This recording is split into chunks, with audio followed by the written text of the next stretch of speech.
Bonjour à tous et bienvenue dans un nouvel épisode du podcast L'âme Nova. Aujourd'hui, on va parler de la charge mentale et comment la réduire. Donc cette espèce de surplus de pensée qui fait beaucoup trop de bruit parce qu'on pense à 1 million de choses à la fois, ça peut durer quelques jours, comme ça peut durer quelques mois et comme ça peut durer des années pour certains. Et ça, c'est quelque chose auquel il faut faire très attention parce que quand la charge mentale est trop importante et quand elle dure depuis beaucoup trop longtemps, comme je vous l'ai dit, ça peut littéralement vous rendre malade. Donc là, aujourd'hui, je vais vous donner quelques astuces pour essayer de réduire cette charge mentale, pour essayer de diminuer au plus possible ce gros nuage noir, cette espèce de brouhaha dans l'esprit. Je vais vous dire ça tout de suite. L'une des premières choses à faire pour enlever toutes ces pensées parasites, c'est de faire des listes. Je suis la reine des listes et plus je suis stressée, plus j'en fais parce que forcément plus je suis stressée, plus j'ai de la charge mentale et plus j'ai besoin de tout mettre par écrit. Donc toutes ces pensées qu'on a de il faut que je vide le lave-vaisselle, il faut que je paie cette facture, il faut que j'envoie ce mail, il faut que je fasse ci, il faut que je fasse ça, etc. Mettez tout par écrit. Faites des listes pour absolument tout. Faites des listes pour tout ce que vous devez faire dans votre vie personnelle, comme faire les courses, tout ce qui est tâches ménagères, activités, etc.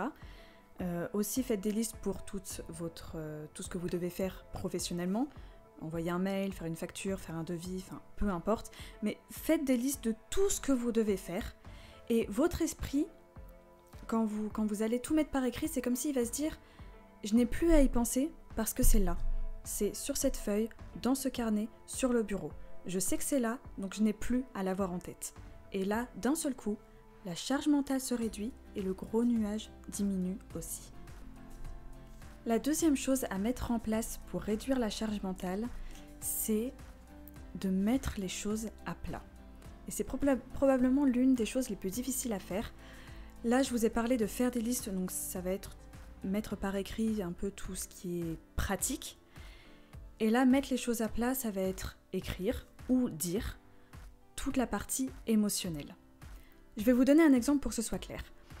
Quand mon chéri m'énerve, même pour des broutilles, et que je ne lui dis pas, je vais rester avec cette petite colère qui est en moi et je vais ruminer dans ma tête. Je vais dire, il m'a énervé, et puis du coup j'ai pas su quoi dire, et puis là si je lui dis, qu'est-ce qu'il va me dire, et est-ce que ça vaut vraiment la peine que je lui dise ou pas, vous voyez toutes ces espèces encore une fois, de surplus de pensées parasites qui sont là et qui restent et qui alimentent la charge mentale.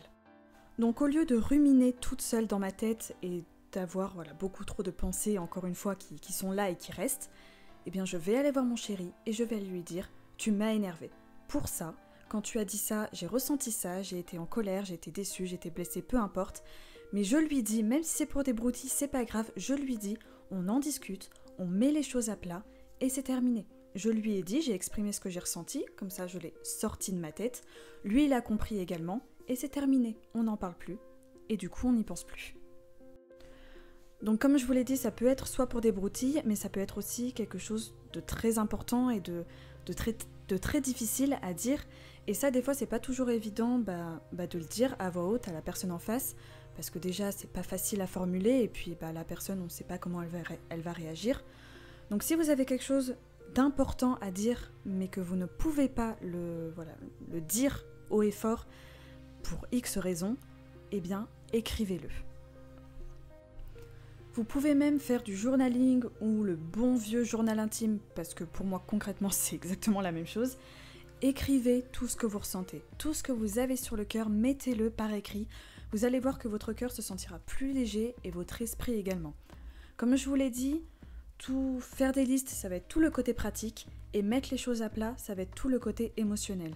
Le but est de vraiment, comme je vous l'ai dit, décharger l'esprit, enlever toutes ces pensées qui sont dans nos têtes, et pour ça, le mieux, c'est de les mettre ailleurs. Donc, si vous ne pouvez pas dire les choses à voix haute, mettez-le par écrit, c'est le meilleur moyen. Donc, on a fait la liste de toutes les choses qu'on avait à faire, on a mis à plat tout ce qu'on avait sur le cœur, et maintenant, l'une des choses les plus importantes, c'est de passer à l'action. La procrastination, c'est le meilleur ami de la charge mentale. C'est lui qui alimente ce gros nuage noir dans notre esprit. Et du coup, pour éviter que ce nuage prenne de la place, et ils grossissent et qu'après ça nous rend malade. Il faut arrêter de procrastiner. Donc votre liste de tout ce que vous devez faire, elle ne doit pas rester sur votre bureau à prendre la poussière. Non, vous la prenez et vous faites tout ce qu'il y a sur cette liste. Parce que passer à l'action, rester dans l'action, c'est le meilleur remède contre la charge mentale.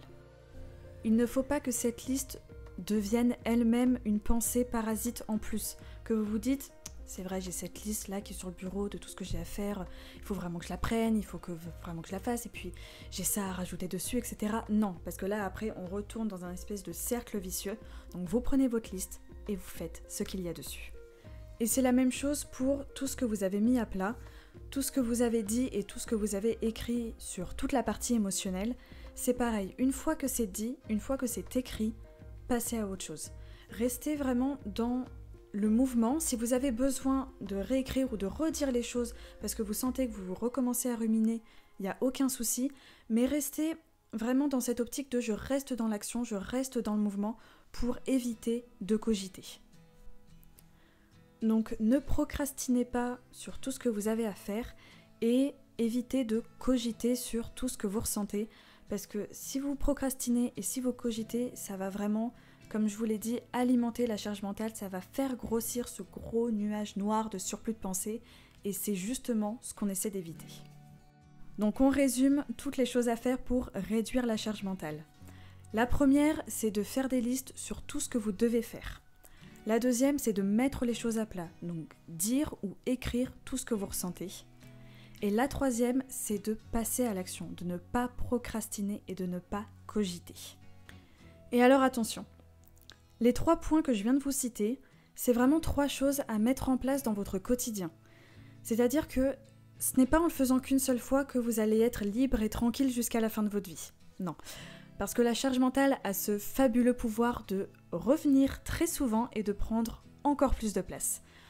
Donc, dès que vous en ressentez le besoin, dès que vous sentez que vous avez cette espèce de brouhaha dans votre tête qui commence à prendre trop de place et à faire trop de bruit, posez-vous et dites-vous, ok, là je le ressens, là je sens que j'ai besoin de décharger un petit peu mon esprit, qu'est-ce que je fais ?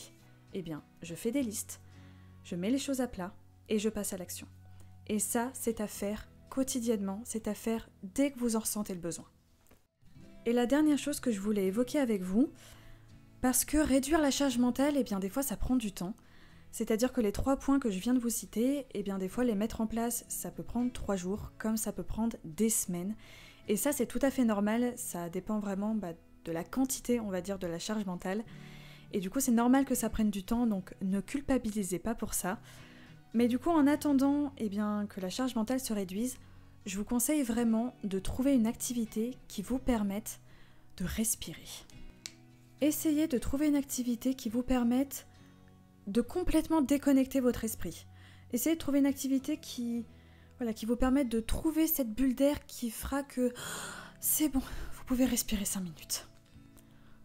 Pour moi, la meilleure activité quand on a trop de charge mentale, c'est, sans grande surprise, la méditation. Je vous en parle tout le temps, mais pour moi, ça a tellement été une révolution dans ma vie. Parce que la méditation, ça nous permet de nous concentrer sur une seule et unique chose. Et en plus de ça, ça nous permet de nous concentrer sur notre respiration. Donc forcément, ça réduit le stress et ça réduit la charge mentale. Mais il n'y a pas que ça. Moi, j'aime beaucoup aussi la lecture. Le fait de se concentrer sur les mots, sur les phrases, de se concentrer sur l'histoire que je suis en train de lire. Et bien pareil, ça décharge un petit peu l'esprit parce que je suis en train de me concentrer sur une seule et unique chose. Donc je suis en train de penser à une seule et unique chose. Et ça, quand on a trop de charge mentale, trop de millions de pensées qui sont dans notre esprit, c'est fabuleux. Donc la méditation, la lecture, mais il y a d'autres choses, il y a aussi le dessin, il y a aussi le fait d'écouter de la musique, enfin peu importe, mais essayez vraiment de trouver, comme je vous l'ai dit, cette bulle d'air qui vous permet d'oublier votre quotidien, d'oublier cet énorme nuage qui est dans votre tête et qui va vous permettre de respirer, même si c'est juste 5 minutes, de pouvoir respirer.